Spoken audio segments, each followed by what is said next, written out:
I love that. Who can pick the piano up? God can. They know the answers. So, like I told them, we're going to talk about strength today. And at different times in my life, I have been stronger than I am right now. And I'm still probably stronger than I'm going to be in the future. There's times when we just weaken up a little bit, right? And some of you guys know what I'm talking about. Others, wait, it'll get there. But we all have what we have right now. And the thing is that none of us are strong enough to handle everything that comes at us. I mean, there are things that we just can't deal with sometimes. And God says it's okay. Those are the times when He gets to shine through in our lives. And we're going to take a look at what Paul was saying about that today. We're going to be in 2 Corinthians chapter 12. I'm just going to cover the first 10 verses. So we're not going anywhere else, so you can settle in there. I'm not going to make you jump all over the place today. Nice and easy one. The first couple of verses here says, I must go on boasting. Though there is nothing to be gained by it, I will go on to visions and revelations of the Lord. I know a man in Christ who 14 years ago was caught up to the third heaven. Whether in body or out of body, I do not know. God knows. I want you to think about that for a second. So, Paul is saying, there's really not anything to be gained by boasting, but here it goes. I got some stuff to tell you. And sometimes I look at what he says a little in the light of what Jeremiah said. Your word just burns inside me, and I've got to get it out. I cannot shut up. That's a paraphrase. But he said that when he didn't want to say what God wanted him to say. He said, I don't want to do it. They don't listen. It's just bringing me trouble. No. But I have to. I'm compelled. The word itself just burns inside me. Well, Paul had this experience. And for whatever reason he had, it's been 14 years since he told anybody about it. But now he figures it's the time to share this. And sometimes we have experiences that we don't share right away. Sometimes God does something amazing for us, and we just want to hold on to that, and it's just us and Him for a while. And then, sometimes that one thing you've been holding on to is the one thing somebody else needs down the road. And you can encourage them because you've got that. So those are wonderful things to have. And in the moment here, think about it. He didn't know that this kind of correlates to something in Acts that happened to him when he said he went into a trance in the temple when he was worshiping. But, he's talking about in the body, out of the body. I have no clue. I don't know if you've ever had one of those, okay? A moment that with God that is just so incredible, you don't even know. I mean, you are so lost in that moment, nothing else in the world exists. Yeah, I got to tell you, I've been there once as a Christian. One time in my life. When God, I don't know, God brought me into His presence in a way that I've never felt before or since. I mean, it ruined me for hours. I mean, tell you, I was useless. I was at camp taking care of kids, and they took care of themselves for a while because, wow, it was something. And in that moment, I knew before and after where I was and stuff. And then I imagined that my body was where it was supposed to be during that time. But those few minutes that God showed me that just brought me into His presence, and I just felt His light and His warmth. In that time, nothing mattered. Nothing. I didn't think about anybody else. I didn't think about any problems. I didn't think about good things. I just thought about being with God. It consumed me entirely. And I was lost in that. And I hope sometime, if you haven't ever had one of those, I hope that God will just show you once something like that, where you just get lost in the moment with Him. Because those are amazing times. And that was 25 plus years ago when that happened to me. And I still remember it. I've forgotten a lot of stuff, that's my family. But I still remember that. That is so solid with me even now. So God doesn't have to do it a lot, but man, when he does, it's incredible. So 14 years later, he's talking about it here to the Corinthian church. And he goes on from there, and he says, and I know that this man was caught up into paradise. Whether in the body or out of the body, I don't know. God knows. And he heard things that cannot be told, which man may not utter. I mean, Paul had such an experience here. He didn't want to be looked at as somebody beyond who he is as an apostle of God. So he didn't identify himself directly here. Like, hey, look at me, this is what I did. That's not what he was doing here. But he wants them to know this happened. And, it kind of happened to me. And part of what happened is I experienced things I can't even tell you. Now, the neat part as a minister and a researcher looking at this passage is there's all kinds of people out there writing commentaries and everything else that want to try to explain what Paul experienced. But I don't care what translation you read, it is pretty clear that Paul says he can't express what he experienced. He either doesn't have the words for it, or he's been told not to do it, but he can't even talk about it. So if he can't talk about it, how does anybody else know what he saw and what he heard? The fact is, think about getting transported, body or soul, to heaven, and just checking it out for a while, and then getting put back down here on earth. How do you even share that with anybody? Nobody else has a frame of reference. There aren't words for that. It would come out weird. So Paul says there are things that I can't even say that I experienced there, that I heard, either by means of permission or just not having the words for it. They can't be told. So there are things out there, and this is important to know, Christians. There are things out there that we don't know. Do you guys know that? Nod your heads. We don't know stuff. And I don't care who out there on TV or whatever says they do, there is stuff we don't know. There are things that God has left unspoken until such a time as he was to reveal it to us or show it to us in heaven. It's just going to be that way. Parts of Revelation are left that way. Oh, people guess. And they probably have good guesses. But let's be absolutely honest here. There are things people just don't know. They just think they know. And when we start just guessing at stuff, we end up with some weird doctrines. And you wonder how some people got where they are out there in the world that you listen to. Usually started with somebody guessing about stuff. Look at what the word is for what the word is. I mean, if there's supposed to be something you're supposed to get out of symbolic language, it's usually pretty clear about that. If it's supposed to be pretty much black and white, it's kind of clear about that too. Right here it says there's stuff that he can't share.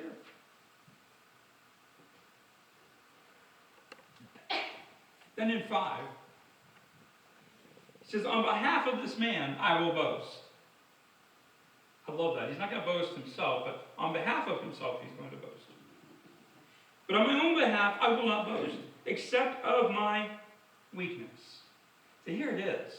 Paul sets up this situation where he's like, among you people out there listening, and this actually goes through time, among all of you that are ever going to listen to what I'm about to say here, none of you could brag about a better or closer relationship to God than I could. If I were going to brag, Paul says, I could brag about God himself bringing me to heaven and showing me things. That doesn't happen very often. Paul says, I could brag about that. It happened. It's there. It's a fact, he says. But I'm not going to brag about that. It's there. You should know I am an apostle of the Lord Jesus Christ, sent by him, taught by him, in contact with him. But listen, about me, I want to brag about how weak I am.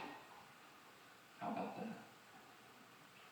Verse 6 says, though I should wish to boast, I would not be a fool, for I would be speaking the truth. I refrain from it, so that no one may think more of me than he sees in me or hears from me. Just think about that for a second. I think it got mentioned a little bit about celebrity in Sunday school class with the men today. And we have a lot of celebrities in our culture, for whatever reason. Paul could have, people came to listen to him. When he stood on Mars Hill, people listened to him. He could have been deemed as a celebrity in his time. But he's like, I don't want you to think of me for where I've been or what I've done. I want you to think of me for what I say right here and now and what you see in me right here. What a statement. It goes both ways. You go a little bit back in his history, about 20 years, and he was condemning Christians. That wasn't much to brag about. So he has a past that he's standing here saying, I don't want you to think about that. I want you to see who I am and what I am and what Jesus did to me, in me, and through me right here, right now. So there's part of that. Yeah, I got a past. But Jesus wants me to talk about my present. Some of you guys got a past. I got a past. We've all been somewhere else other than here today. We've been doing other stuff. Amen. Some of us, when we were younger, we did dumb stuff. Amen. Yeah, you can own up to that. It's a safe place. Some of us, we sinned. All of you did. I know that. The book says so. I did too. But what Jesus says is not about where you've been. It's about who you know right now and where you're going. And that's what we need to get to other people. Paul said, don't look at me for what I've done, what God has blessed me with. Look at me for what I'm saying to you and how I'm loving and living right here and right now. And I think that's what we need to do. If some big celebrity is saying something, I don't care. They're people, like we're people. And it's their message that I'm interested in. I don't care who the person is. What's their message? What are they trying to say here? And what is their life live in relationship to the message they're trying to say? That's what it needs to be about. That's what it needs to be about with you and me. We need to be the same person out there that we are in here. All of us. And when we do that, people can trust us to be real with them. And when we try to tell them what God has done in our lives and what He can do in their lives, it rings true if we're not trying to live two different lives.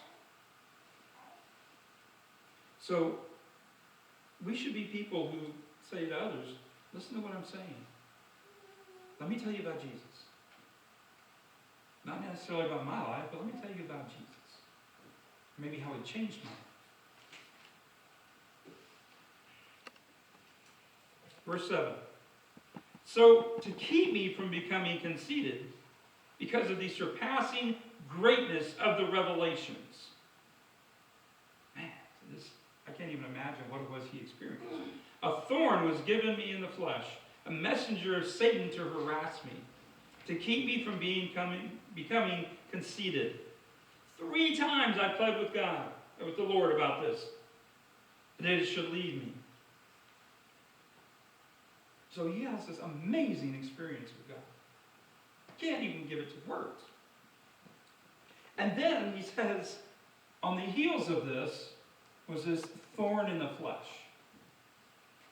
I've got to tell you that personally, I love how this lays out. Because again, you have commentators out there and people that are going to think, well, it's this or it's that or it's whatever. It's a spiritual thing. It's a physical problem. It's a sin thing. Who knows? The thing is, people can talk about it all day long, but this is all we get. There is a thorn, a problem. Now, thorns, they're not necessarily debilitating, but they sure are a pain. So he's got an issue. Maybe it's his knobby knees. Maybe it's stuttering. Maybe it's a temptation he just can't seem to get a hold of. I don't know. And I think the beauty lies in that. I think the beauty of the statement here is that there is something that even Paul has to contend with on a regular basis.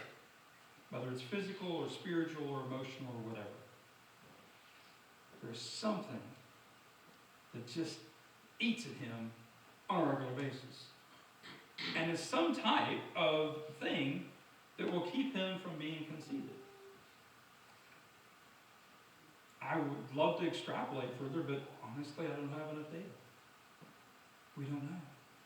But you know, if you're struggling with a physical problem, I want you to think about Paul having a physical issue, maybe is that thorn in the flesh.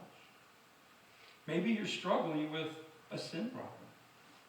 Well, what if the great Paul here had something in his life that he had to deal with? And just, it might be one thing he just had trouble overcoming, whatever it was. So you can plug in whatever issue you have and think God can still love me even though I have a problem. Maybe this whatever it is I have is just going to keep me humble as I go forward. He says 3 times he talked to God about this. He goes on and says, but he said to me, my grace is sufficient for you. For my power is made perfect in weakness. Therefore, I will boast all the more gladly of my weaknesses, so that the power of Christ may rest upon me. For the sake of Christ, then, I am content with weaknesses, insults, hardships, persecutions, and calamities. When I am weak, then I am strong. So what Paul says that God said to him is, my grace is sufficient for you. For my power is made perfect in weakness. You know, Paul didn't want to live by his power. He didn't want to live in his own strength. Because he knows, partially because that thorn in the flesh, that his strength isn't enough. His strength can't get him to the finish line. Because he's got at least one problem here that he shares about this. The great moments, the fantastic time, the great relationship he has with Jesus, he still has something he's got to deal with, and something that makes him know God has to help him with. God says, I'm not getting rid of it. You know, by allowing Satan to give it to him, God kind of allowed him to end up with it, right? God didn't want him to have it. He wouldn't have it. And there he is. And God says, you know, my grace will cover you. My grace is enough for you. Whatever the challenge is, my grace is sufficient. And my power will be made perfect in your weakness. Do you realize if you go through life and everybody sees how strong you are, handling all your business on your own, if you frame it like that in your relationships, where is God working? How can you turn around and talk to them about a God you rely on when all you have shown them is how you rely on yourself? Then we're not being truthful anymore. This is real important in our families, guys. You know, our kids, they got to see us struggle sometimes. If we are, I mean, don't fake anything, but if you're having trouble with something, think that when they're adults, they're going to have trouble with stuff too. Only if you never share it with them. What do you have kids grow up to do? They're like, I don't know why I'm having this problem. Mom and Dad never had this problem. Why can't I balance my checkbook? Mom and Dad never had an issue. You know? Because so many times we don't talk to our kids about money at all. You know, no. I grew up with that, and my folks were fantastic. But, you know, they didn't talk about money with the kids. When I became an adult, there was stuff I had to figure out on my own. And we need to share things. How do they know how spiritually strong you are if they don't know you are actually leaning on God? We got to tell them. We got to tell them we struggle sometimes. We have to tell them the truth about who we are and why we need God. Paul says, I am weak. But my being weak lets God shine through in his power. And I can't speak to women because I'm not one. But fellas, I know we do not want to be perceived as weak. I don't care if we're on our beds and can't get up. We don't want to be perceived as weak. It's just kind of who we are. But in this relationship with God, we've got to understand we're the weaker one. And there are things we need him for. Ladies, I bet you can identify with that too. He ends this section here talking about leaning on Jesus. He says, for when I am weak, then I am strong. When you let go, and you might be doing this all right, you just might have a Christian friend you need to talk to. Point them to you, Tara, but have them check this out. But when you let go of having to take care of it all on your own, and you trust God with it, that is freeing, guys. That is going to free you inside. Spiritually, you're going to be able to soar a little bit more. But it's also going to allow other people to see God at work in you. Man, lost people need to know we're real. They need to know that a relationship to Jesus doesn't mean we're perfect. It doesn't mean that everything's great now and that we don't have any problems. Because we still got issues. Christians can get sick. Christians can get hurt. Christians can have job problems or money problems. We need to be real people. So real people can reach out to us and ask how we're getting by. How can you stay calm when I'm freaking out over this? I love that question, by the way. I would love to share with you how I can stay calm when everybody else is messing up. I'm going to admit to being weak so that God can be strong in my life. That's where we need to be. I'm going to invite you guys to pray about that. I want you to just, right where you're at, just pray. Talk to God a little bit.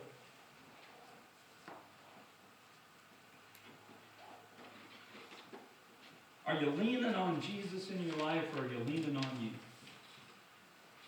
I'm not trying to condemn you or anything. I'm just saying it's a question to ask.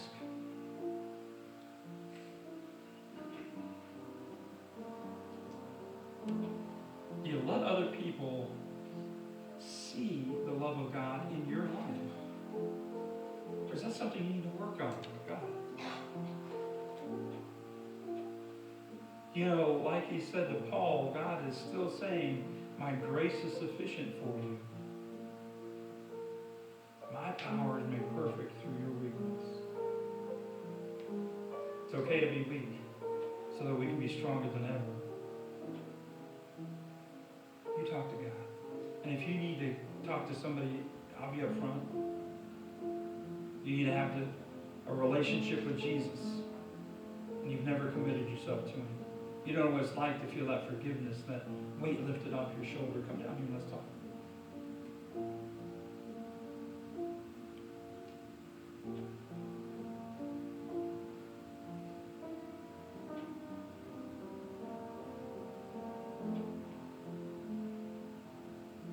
You need somebody to pray with you. Join the church, get baptized, whatever your need is, I'm here. This is your invitation. Oh, just get close to God right now.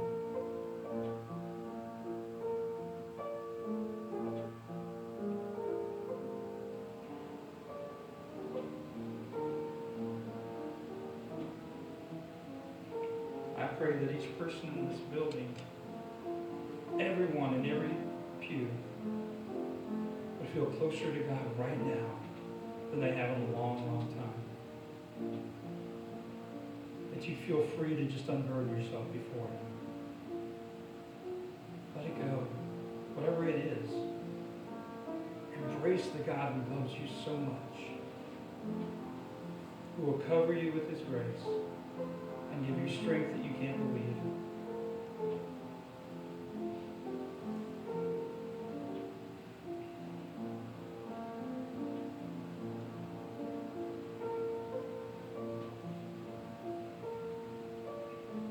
Father God, I love you and I thank you for your word. I praise you, God, for your grace and for your love for us. How wonderful it is to know that we have you and you've already overcome the world. God, as we leave this place today, please be with us. Let your Spirit guide us and go before us. Just show us your way and your will to walk each day. Thank you in Jesus' name.